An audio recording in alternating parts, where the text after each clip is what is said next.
नमस्कार दोस्तों, daily news India 1.0 में आपका बहुत बहुत स्वागत है।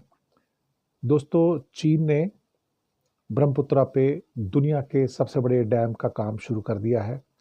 167 बिलियन डॉलर का खर्चा आएगा।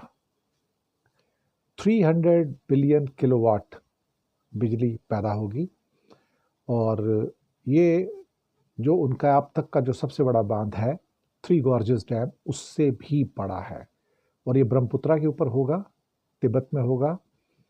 और इसका अनाउंसमेंट उसके प्राइम मिनिस्टर ली क्यांग ने किया कि उद्घाटन किया उसका, यानी कि बनना शुरू हो रहा है अब।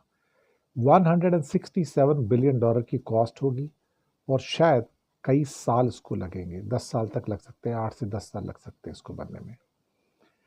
इसके साथ ही एक नई कंपनी उन्होंने फ्लोट की है, चाइना याजियांग ग्रुप है एक, और वो 5 और भी बांध बनाएगी तिब्बत के अंदर, खासतौर से ब्रह्मपुत्रा और जो ट्रिब्यूटरीज वगैरह है उसके ऊपर। तो ये अकेला बांध नहीं होगा, 5 और बांध भी बनाए जाएंगे। इसकी जो बिजली पैदा होगी या पानी जो होगा वो अलग एरियाज में भेजा जाएगा। यहाँ के अलावा जो कंजप्शन होगा वो तो है ही, बाहर भी चाइना के एरियाज में भेजा जाएगा और इससे कार्बन एमिशन कम होगा वो कह रहे हैं, और इंजीनियरिंग को बढ़ावा मिलेगा और हज़ारों लाखों डैम्स के आसपास जो नौकरियां होंगी वो भी यहाँ पर पैदा होंगी। अब इस योजना से कितने लोग विस्थापित होंगे, यानी कि कितना का घर उजड़ जाएगा यहाँ पर डैम में आके, उसका अभी तक कुछ भी नहीं बताया गया है। कहा जाता है कि अप्रॉक्सीमेटली 40% पानी जो भारत में ब्रह्मपुत्र का आता है वो चाइना से होके आता है और 60% जो पानी है वो सॉरी, भारत में जो ट्रिब्यूटरीज हैं अरुणाचल प्रदेश में और असम में, वहाँ से आता है।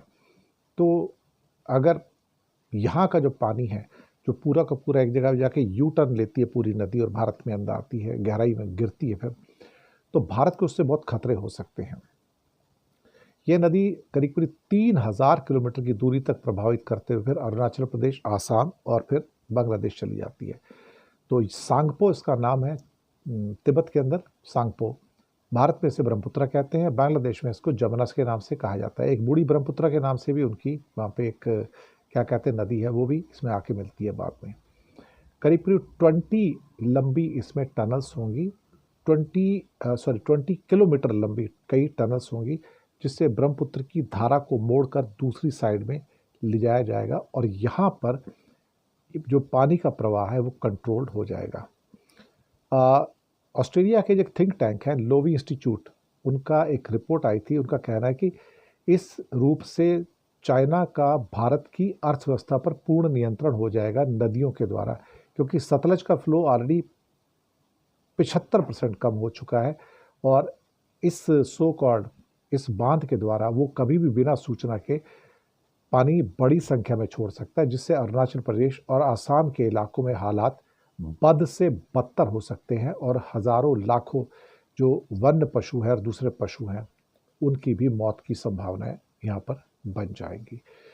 तो अल्टीमेटली चाइना ने इसको स्टार्ट कर दिया है और भारत के लिए परेशानियां से बढ़ने की आशंकाएं पैदा हो गई हैं। शुक्रिया आपका बहुत बहुत।